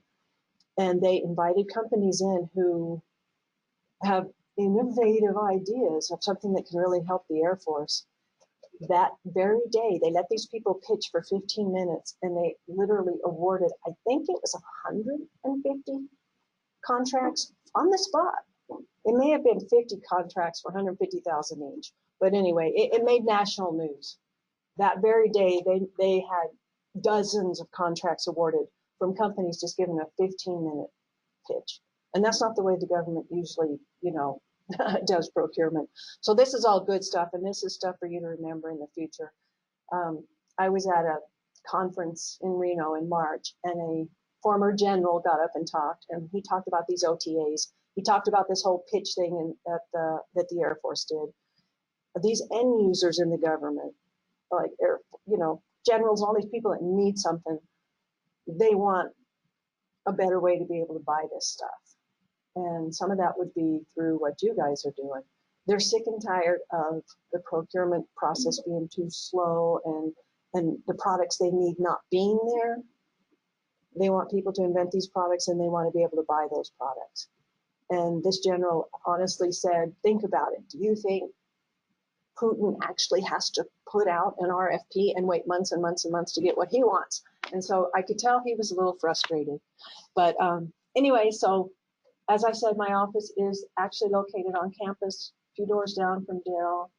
And if anybody needs to talk to me about anything, just let me know, and I will help you. Well, and another great thing to know is that, so with Arrowhead Center, we work with a lot of the small businesses across the region, but so does PTAC. Yes. So if you need a small business partner, you can actually tap into them to try and find somebody that's working in an area that you want to further do development and research. Yep. So, and I worked at NMSU for 13 years. I miss actually being an NMSU employee, but hey. Thank you so much. And then Mickey knows. Mickey was around even way back so when I was. Cliff Hudson, as he said, is from a small robotics company in Alamogordo called Emerging Technology Systems. Again, full disclosure, I worked for Cliff once upon a time ago. But Cliff has actually submitted multiple SBIR and STTR proposals with NMSU, submitted other contracting vehicles with NMSU. And I wanted to have him here today, one, to talk about his experiences with NMSU, but kind of two, to talk about the value that a small business gets from working with someone like NMSU. Cool. Okay. Well, thank you. Thanks, Dell. And before I start, I really want to thank Dell for putting this together. And full disclosure as well, but we were a customer in the FAST program, and it's been an outstanding program for us. Tell them that one. The tools and resources are just outstanding in helping you get from identifying a topic that you want to submit a proposal for to actually submitting it. Because it's not just a technical proposal, as Dell said, there's a lot of other things that you've heard from the PTAC standpoint of getting in the SAM system. But that I'll tell you, one of the most important tools that they have is the compliance matrix. It lays out everything you need to have so that you really have a compliant proposal that's not rejected once you submit it, because you don't get a do-over when you're in a competitive environment. So I really want to encourage anyone who is thinking about starting their business or have an idea or want to pursue a proposal, reach out to the FAST program. As Dell said, we were a small business. I retired from DoD after about 33 years working in robotics, and so I resemble some of those earlier. That cradle to grave remark you had earlier, I resemble that. But I wanted to stay in the business, and so we started a small business in Alamogordo in 2014. And we're focused on autonomous systems and predictive data analytics that are using data that's acquired from the autonomous system. So we try to take it from the sensing, understanding, and then deciding and acting. So we're trying to develop end-to-end capabilities, precision agriculture, defense, and energy as well. And so we've our relationship with NMSU is really vital for us because we're in the applied side, but we really need the new technologies coming out of the basic research. And that's where NMSU and that partnership is really so vital for us, not only in the STTR, but in the Sivir domain as well, and other commercial opportunities. So our collaboration has started long before there's really a proposal that's identified. We've been working with several of the professors here, Dr. Abdu over in aerospace engineering, Department of Aerospace Engineering, and Dr. Sun as well. And again, that was outreach from Dell again in the past that made that connection. We're partnering on some NSF ICOR. We're actually serving as a mentor to several of the students that have received NSF awards. Now, one of the key efforts there is, as part of that process going through ICOR, NSF is really want to see a Sivir or STTR proposal come in as the completion of that. So that's one of those preliminary programs that Dale mentioned that can help get you proposal ready. And because NSF knows you through the ICOR program, you're miles ahead of any other competitors as well. So I encourage you to also look at that program as well.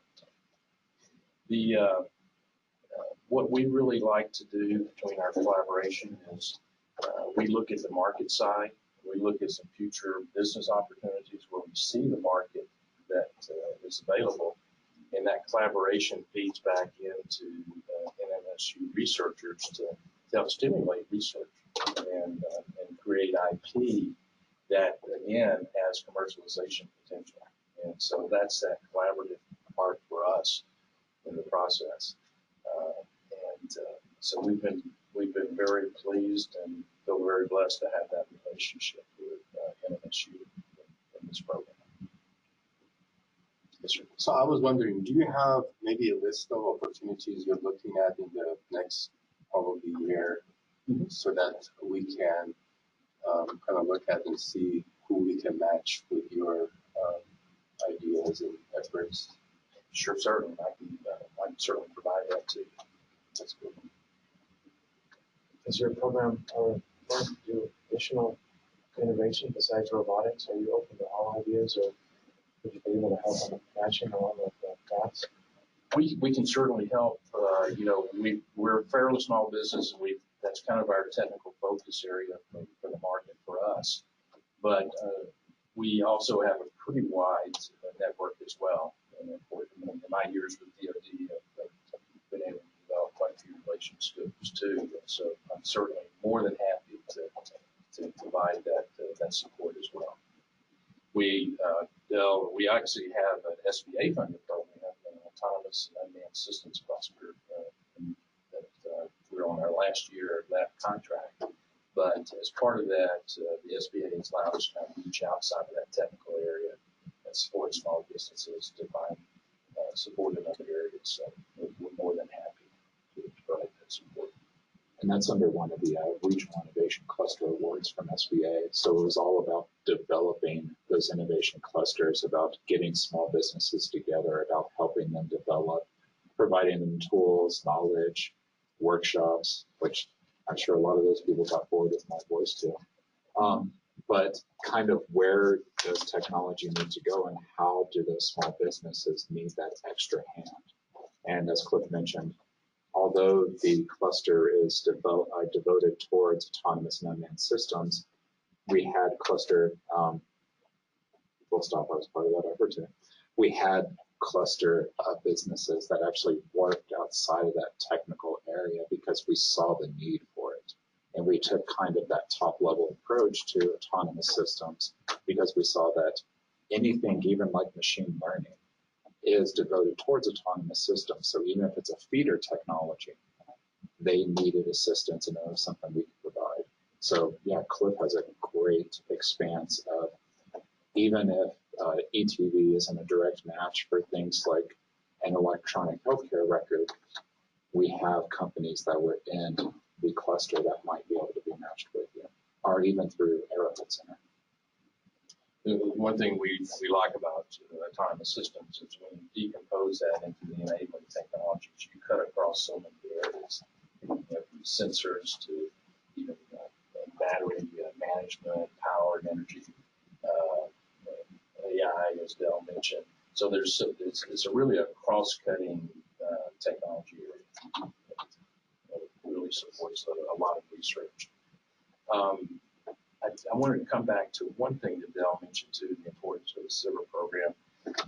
I used to be in the program management side at DoD, and we used the Sivir and STTR program very importantly for us in our program. We awarded a phase 1 Sivir, and that satisfied competition, and that's an important aspect of it.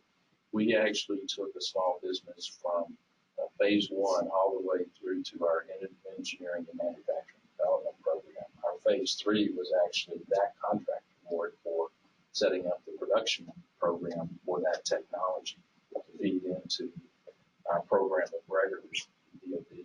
So that's a very powerful tool once you've won that phase 1 award, because the government, the DoD side, can come to you directly in a sole source relationship because you competed for that initial contract award. So we talked about procurement lead time. Competition adds quite a few days to getting the contract in place. But if that relationship exists with the entity already, and you've met competition requirements, it makes things much smoother developing long-term program. So we were going to have another presenter, Jeff Kirkpatrick from a local small business here to talk about his experience with the STTR program, but Jeff couldn't make it, but he gave me his blessings to talk about it. And you may wonder, well, stand up, one of those weird things. And you may wonder, well, why am I going to talk about it? That's because Jeff went through an accelerator program we had at the beginning of the year to take small businesses all the way through a DoD proposal process. Well, Jeff come to find out about 10 days before the proposal was due that he needed a research institution because he had actually been looking at an STTR topic area the entire time and not an SBIR. As you remember from the presentation, an STTR requires a research institution. So essentially he came to us and said, oh God, what do I do now? And that gets back into one of the services we offer. So we walked through all of Jeff's needs. We found researchers at NMSU who we could work with. We actually set up multiple meetings with researchers so he could find the most cognizant researcher for his machine learning program he was putting into place. And with not a lot of time to spare, we were able to actually match him with a researcher, get him all the information he needed for a proposal. It's actually a Laura Bouchon from Electrical engineering. Yeah, whatever the program she's with. And then to actually get all of the budget requirements, all the solicitation requirements, all of the agreements in order in a very, very tight timeline so that he was able to submit, and he's awaiting notification on if he gets an award or not. Now that's actually money coming back into NMSU to help develop an innovative idea that might actually be able to be patentable in the future. So again, don't worry about what your timeline is coming to us. We can move quickly. It gives me a damn ulcer when I have to move that quickly, but we can do it. We can help. 10 days was pushing it. If you come to me like the day before and say, hey, there's this company, I'm going to go, no, can't do that. But we can help. I was wondering, do STTR proposals allow indirect costs? Yes. For budget? Mm-hmm. So, and with the indirect costs, as long as you're under that funding level, of course you can't have $150,000 of direct and then additional indirect of, now 42% or whatever our indirect rate is. To take it above that, all of the indirect rates have to be within that. But as long as you're within that, yes. And depending on the agency, some agencies cap indirect rates, but that's all agreements that NMSU has already set up, because I know that we've written grants packages for probably most of the federal agencies, or at least a wide number of them. So that's something that you don't have to worry about, but they do allow for indirect rates within the budget. So Each agency has its own RFP, right? yes. Deals are used to. Okay. Yeah, can I add one other thing I had on my list here? Sure. The other area that is not just the people that's so important for us, it is the most important thing, the relationship with NMSU. But Dell mentioned the facilities too. We have one project with NMSU where we're actually need a wind tunnel. Well, that's something we're not going to have that on our property or available. And so those facilities are another key asset that NMSU has that we should be very proud of. And that reach into NMSU is just essential. Yeah, and to kind of underscore Cliff's point, so over my time within NMFAST, I've probably touched, about 75 SBIR and STTR proposals. And almost every single time when a small business is working with NMSU as a sub-award, one of the key assets that they highlight in there is the facilities, is the equipment, is the access to what NMSU has. And that actually looks really good from an agency standpoint, because having access to those tools, equipment, and facilities that a normal small business wouldn't takes away technical risk. So when an agency looks at that proposal package, they go, well, to get this program going, they're going to need a wind tunnel. They're going to need an electron microscope. They're going to need this. They're going to need that. I don't know if the small business has it. Oh, well, they're working with NMSU. They got that stuff. That removes that element of risk and puts confidence back on the plate for that agency. Halfway through that sentence, I don't know how to say it, but it kind of makes the agency more aware of what's going on, and it makes them more likely to actually fund, because it's all about that confidentiality. Essentially, with a proposal package, as you all know, it's about spin. Yeah, what you're working on, it has to be great, but it's how you present the information. It's how you actually write it. It's how you kind of move towards those positives and those strengths, and you negate the negatives or those weaknesses. So the more you can do to show that, hey, we're a world-class research organization. We have all these tools, we have these resources, we have these facilities, we have these programs that actually help, the more the agency is going to engender confidence into that proposal. So that covers the vast majority of what I wanted to talk about. The thank you slide has my boss's information, technically not boss, but she's the program director, Dana Catron. Y'all have cards on the table. Please take one of my cards and take any of the swag on the table. There's also surveys on the table. You could fill out the survey. We actually get, you don't have to put your name on it, and don't feel that you have to actually give me high check marks. I just doing my job. So blast me if you want, but we don't actually, we take that information and we use that as a metric for the SBA just so that they know we're doing good jobs and we're actually continuing to promote information. We're doing workshops. We're getting stuff out across the state, because the more that we represent the program, the better a job we do, the more likely they are to continue our contract. And I like getting paid. I like having a job. So, but at this point, are there any other questions?